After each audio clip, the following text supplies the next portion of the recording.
ការពិតដែលមនុស្សភាគច្រើនមិនដឹងការងារ event ជា videographer ទី1គឺឈរពេញម៉ោងព្រោះក្នុងការថត event អ្នកខ្លះគិតថាគ្រាន់តែចុច record អ្នកខ្លះគិតថាការថតវាគ្រាន់តែចុច record ហើយកាន់ថតធម្មតាតែឯដែលអ្នកមិនដឹងនោះគឺថតពេញម៉ោងខ្លះថតដល់4ម៉ោង6ម៉ោង10ម៉ោងថ្ងៃដែលយើងទៅថត event តាំងព្រឹកដល់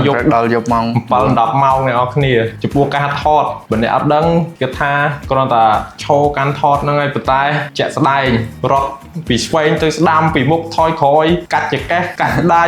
ខ្លះបុកគ្នាមួយកាមេរ៉ាមែនគ្នាឯងទៀត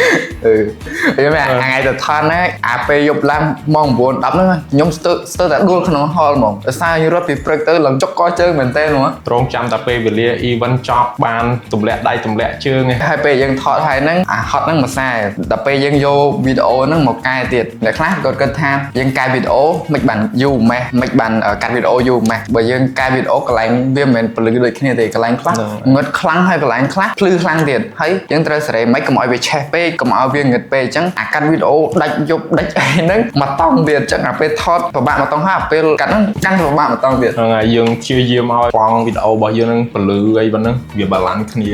ដើម្បីងាយស្រួលអ្នកមើលតិចភ្នែកអញ្ចឹងណាចំណុចចុងក្រោយការប្រើ equipment ធំ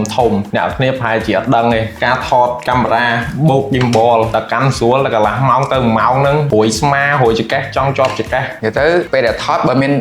មានគ្នា2នាក់អាហ្នឹងយើងស្រួលដូរដៃគ្នាតែបើថាតែឯងគឺចប់ហើយព្រោះកាន់អាហ្នឹងគឺឃើញអញ្ចឹងណាមិនស្រាលទេគឺធ្ងន់មែនតើហើយអាធ្ងន់ហ្នឹងមកជុំឲ្យងុំយើងត្រូវកាន់ធ្វើម៉េចឲ្យហ្នឹងឲ្យថតយកប្លង់មកឲ្យស្អាតអញ្ចឹងអាហ្នឹងគឺជារឿងពិបាកមែនតើសម្រាប់ videographer ហ្នឹងហើយយើងអាចទៅតែម្នាក់ឯងរហូតបានទេនិយាយថាធ្វើការដូរដៃគ្នាព្រោះអីព្រឹត្តិការណ៍ event មួយមានប្លង់ផ្សេងចូលមករហូតអញ្ចឹងទៅយើងព្យាយាមចាប់បានចែកដៃគ្នាថតទៅវិញទៅមកទៅយើងអាចបានប្លង់ស្អាតយកមកបាច់ចូលគ្នាបង្កើតទៅជាវីដេអូមួយដែលមានគុណភាពពេលខ្លះប្លង់ខ្លះយើងអត់ respect មុនទេបើត្រូវមានប្លង់ហ្នឹងគឺត្រូវរត់ទៅថតយកហ្មងអញ្ចឹងអា gimbal យើងគឺត្រូវត្រៀមនៅរហូតយើងត្រូវត្រៀមចុចថតរហូតអញ្ចឹងបើថតអត់តន់គឺអត់មានប្លង់ស្អាតហ្នឹងទេតែពេលខ្លះត្រូវចលះចូលទៅទៀតពេលខ្លះអាចនឹងមានការប៉ះពាល់តិចតួចអីមួយនឹងកាមេរ៉ាមែនដូចគ្នាទៀតការចែកម្លែងពី event ដែលជា videographer យើងមានតែប៉ុណ្្នឹងទេណាគេខ្លះជា videographer ហើយពេលទៅថតអីចឹងមានជួបអីខ្លះជួយ comment ប្រាប់គ្នាយើងអ្នកគ្នាផង